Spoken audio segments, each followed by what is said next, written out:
imagine a potent social force, an X factor, that promotes the following. I hope you can see these dimensions.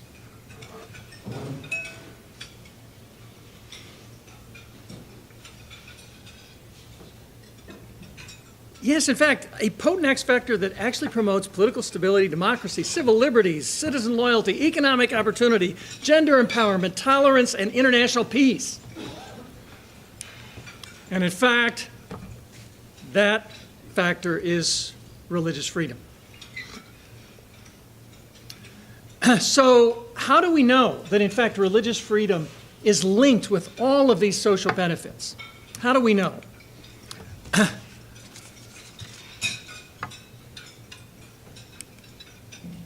Whoops. There we go. I guess, we have some technical challenges here because there's the pillar right on the other side of where the technology is. At any rate, how do we know? Well, first of all, we know from unprecedented global data. We hear a lot about big data these days. Well, there actually is now global data by Pew Research Center on restrictions on religion around the world, both by governments and hostile social factors. We have freedom scores, we have world terrorism databases, we have civil liberties scores, so we have actually global data on both restrictions and repression of religion and all kinds of other factors. We also have new analytical tools that enable us to actually measure the level of restrictions on religious freedom around the world.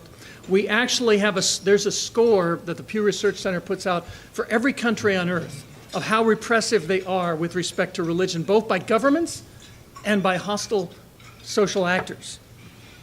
And it's interesting because what we do is we actually don't try to measure some indefinable quality of freedom.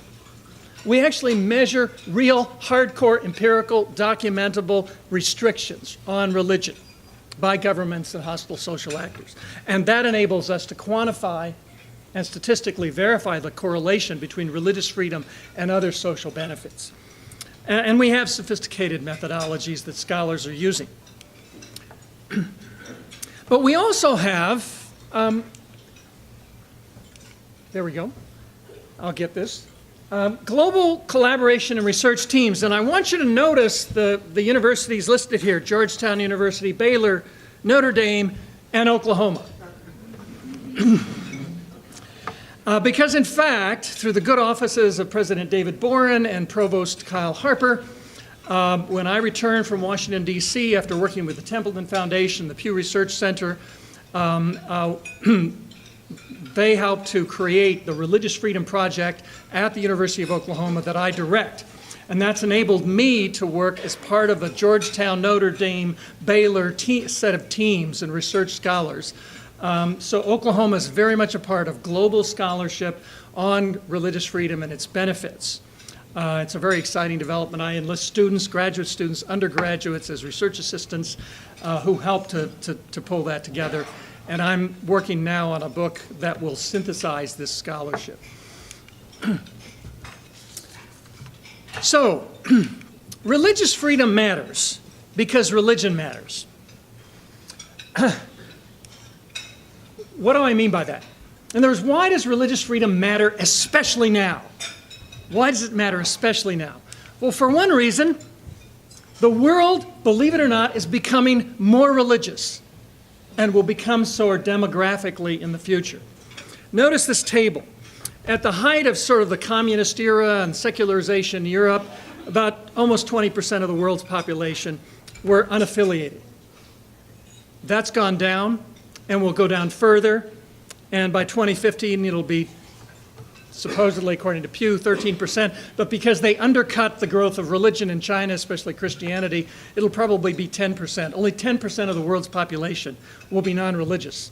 So the world's becoming more religious over time. But also, global religious movements are becoming more powerful, more political, more transnational, for good or ill. So religion is becoming a more powerful force around the world. And finally, what we know, and comes right out of Catholic social teaching, is that central to human anthropology is the spiritual quest.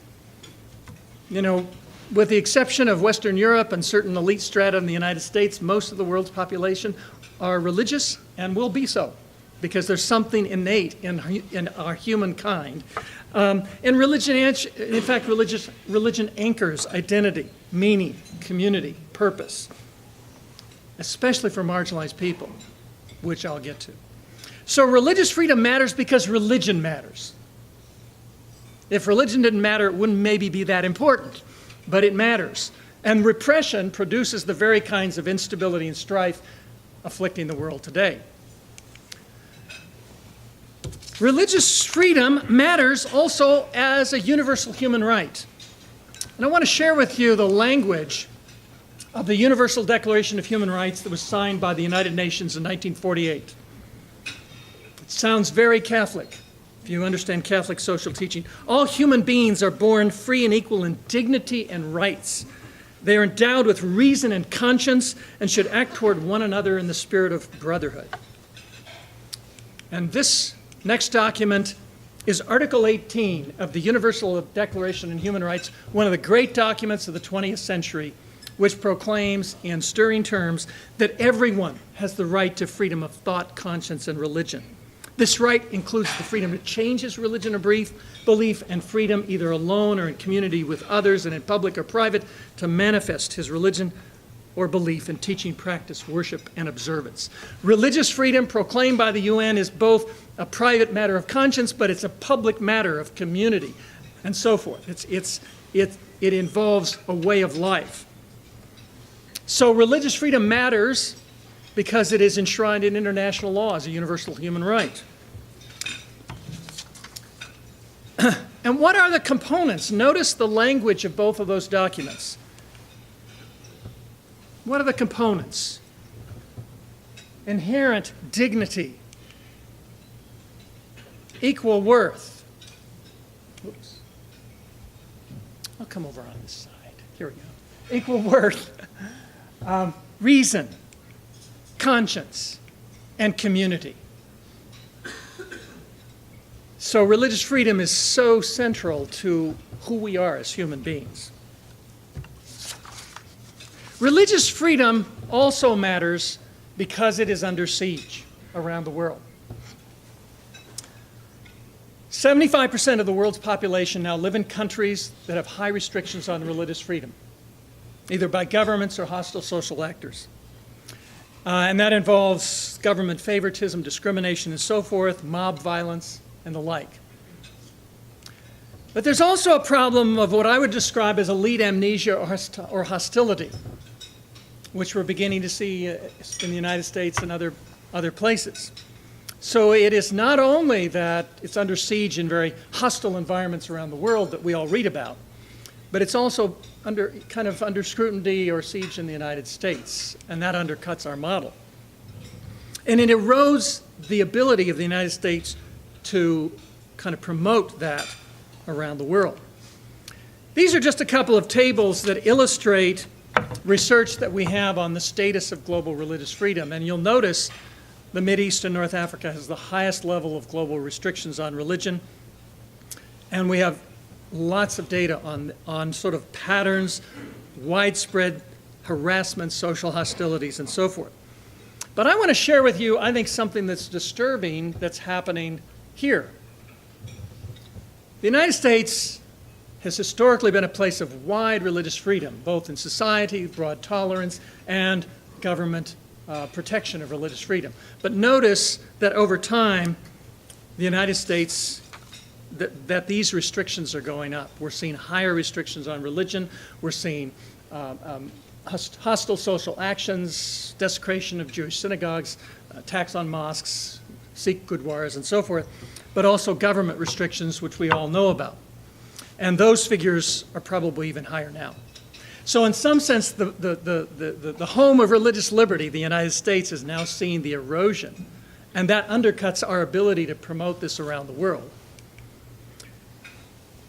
Now, why else does religious freedom matter? It matters for the kind of world we want to live in.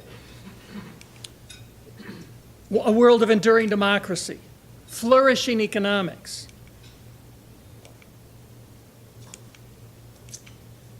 Women's empowerment, I'm going to talk about them more in a minute, and international peace.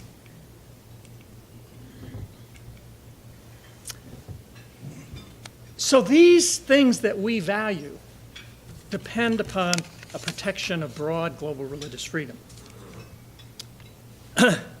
Justice demands it, and its undermines the social order. I'm not going to go into this at great length, but this is the kind of research that's now being done because of global data, sophisticated methodologies. These are statistical correlations between societies that have low levels of restrictions on religion and other social benefits. Freedom of the press, civil liberties, gender empowerment, longevity of democracy, economic freedom, lower poverty. In other words, these are powerful correlations between societies that protect religious freedom and other social benefits. Now, religious freedom matters to democracy. That's really obvious. It is the first freedom in the American founding. It's central to the history of democratization, which I'm going to describe in a moment. And it's highly correlated with the success of modern democracies. There we go.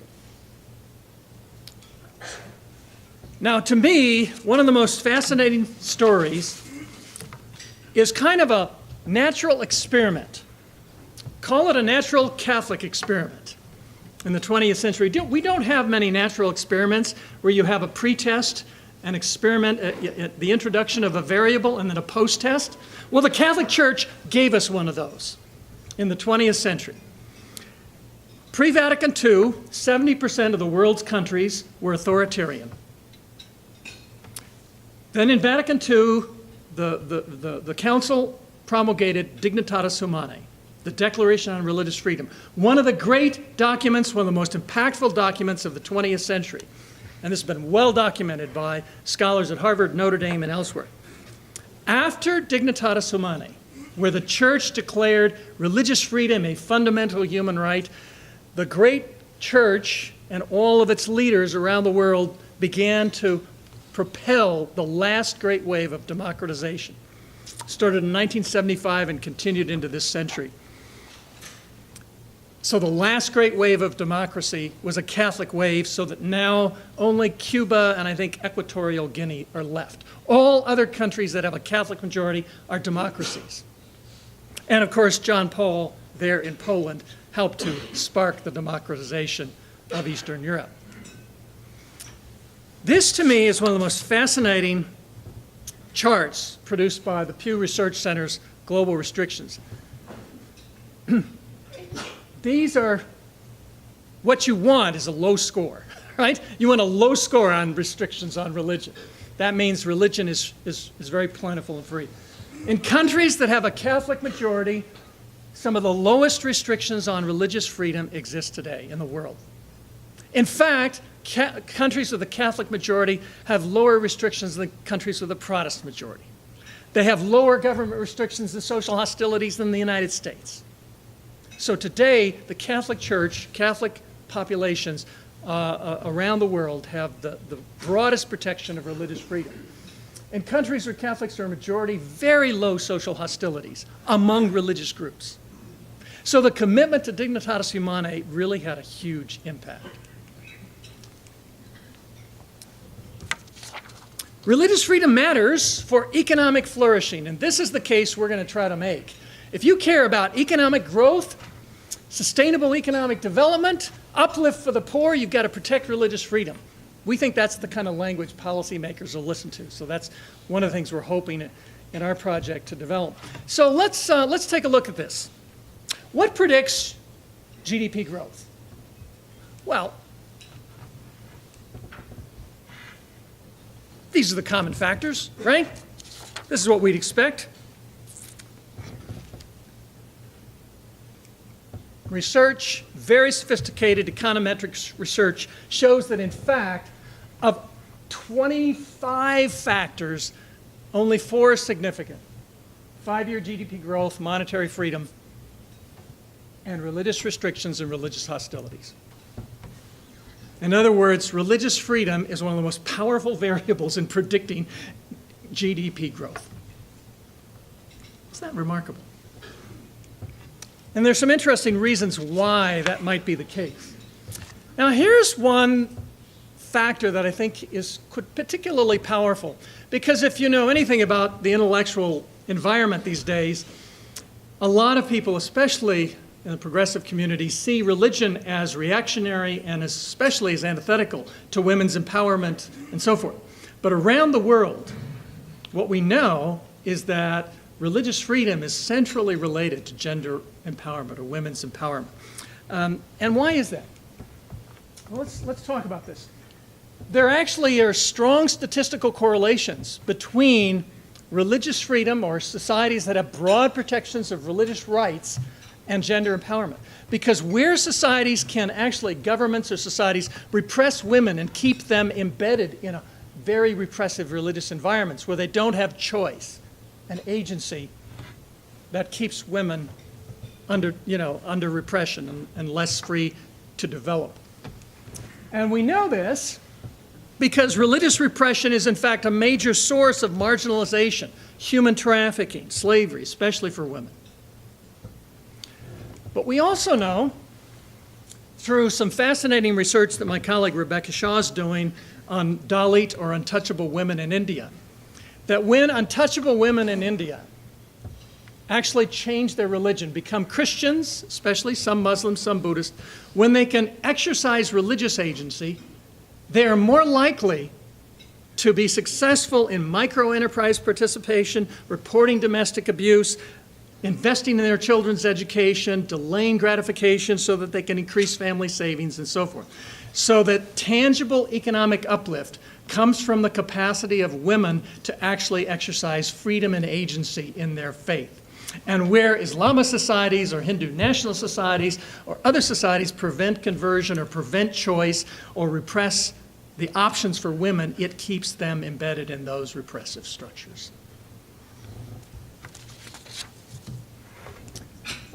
Religious freedom matters also to national security. Okay, you care about national security. Now we're going to get to some hardcore, hard-headed, analysis. To a lot of people in the national security business, of course, religious freedom sounds soft and sociological, right?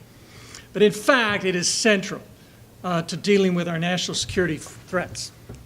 So, for example, these are some statements from research by Will Lynn-Bowden at the University of Texas. Every nation that represents a security threat to the United States is an egregious violator of religious freedom. Everyone.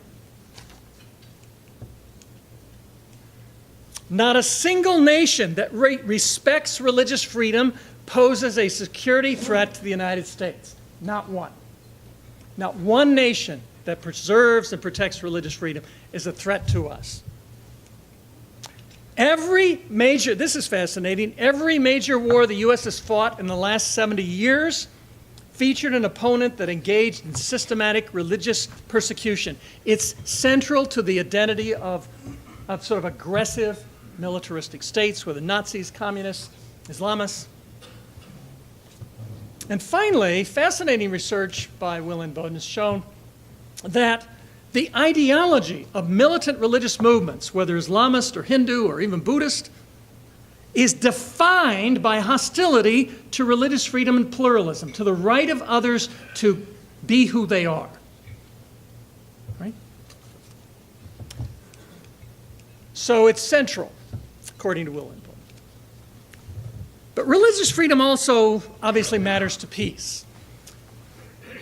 So take a look at this. 88% of all terrorist groups originate from religiously repressive societies. Where you have religious repression, favoritism, it tends to generate the kind of militant theologies that propel militant movements. Very important to kind of the future of Islam in the world. Because those countries where, and there are a number of African countries where is Muslim majority countries, where religious freedom is protected and there's not militancy coming out of those countries. But also, of course, terrorist attacks increase as measurable restrictions on religion increase, from 7% of terrorist attacks in religiously free countries to 24% in intermediate to 66% in religiously repressive countries. No two religiously free states have ever fought on opposite sides of a major war. Never. Now, what I find fascinating, this is research by a scholar at SUNY Binghamton, Nalay Sayed. And he's a very sophisticated scholar, does lots of sophisticated quantitative analysis of big data. He looked at every terrorist incident around the world in the last 30, 40 years, and he came to the conclusion, that there's a kind of religious freedom peace that operates. Now, Immanuel Kant in the 19th century, the great German philosopher, had a short book that he wrote called Perpetual Peace. And he made this democratic peace argument. He basically said republics, meaning societies based upon the consent of the governed, they don't go to war with each other. Germany and France went to war all the time. Britain and France went to war all the time. When they became democracies, they don't go to war with each other anymore. So he said, if you want perpetual peace, you want democracies or republics all over the world. Now, Nalay Sayed actually finds that even that's not quite true, because there are illiberal democracies that are democracies in name, have elections, but are religiously repressive, and they tend to generate just as much terrorism or militancy as others. So he actually argues it's not a democratic peace, it's a religious freedom peace.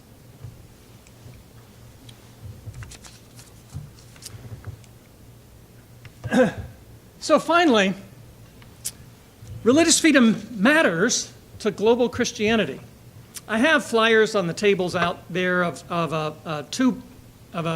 an edited volume I was involved in at Georgetown, looking at the historical record of Christianity and its contemporary record.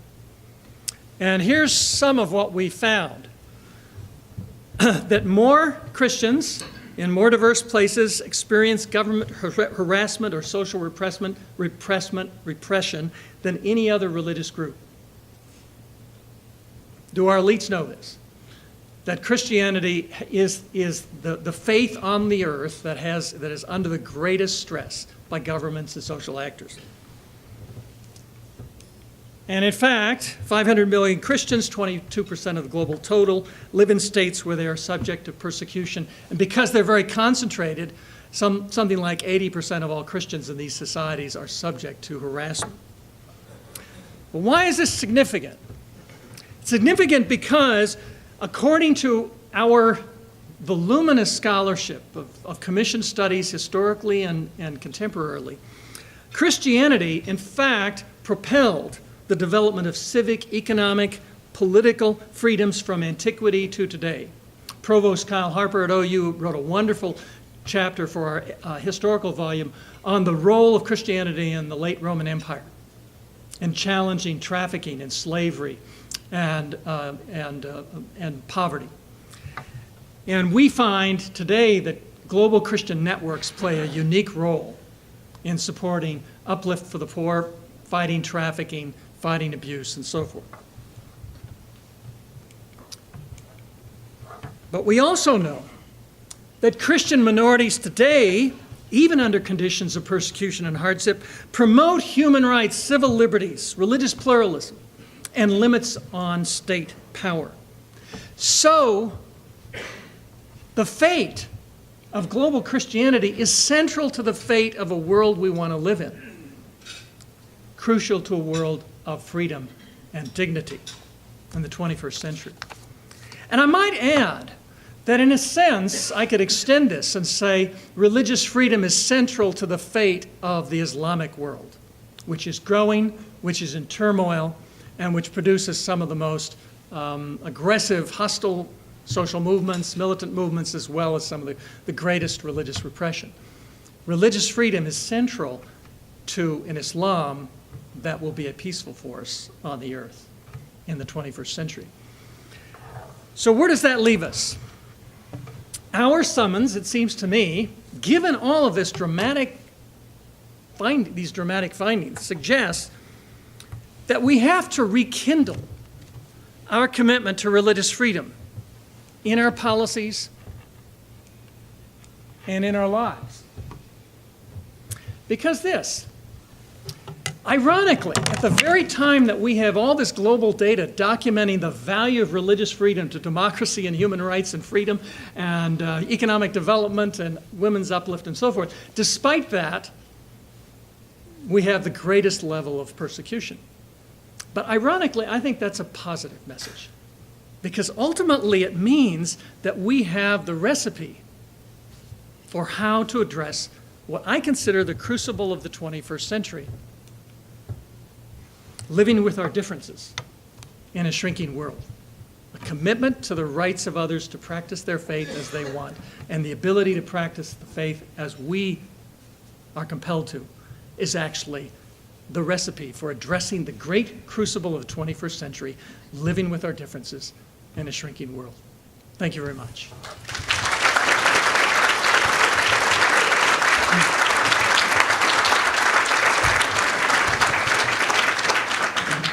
We do have a couple of minutes for questions if anybody would like to ask Professor Hertzke a question. One of your very first slides is about the growth of religion throughout the world. What are we seeing in the United States? Yeah. We are seeing in the United States a little bit of what's happening in Western Europe. The growth of what we call the nuns, no religion, not N-U-N-S, N-O-N-E-S. It's about maybe almost 23% of the American population have no religious affiliation. On the other hand, immigrants in the United States tend to be vibrantly religious. So that's balancing the kind of secularization that's taking place, especially among the young. And I think we have a lot of work to do among young people who come into adulthood with rather loose attachments to faith. That is really a critical thing that's happening in the United States. What's really happening is that religious people have babies and secular people do not. All right? So all around the world, whether it's Jewish or Hindu, Muslim, Christian, Catholic, Protestant, it's the religious who are sort of sustaining demographic growth. So that's part of the demography of the world.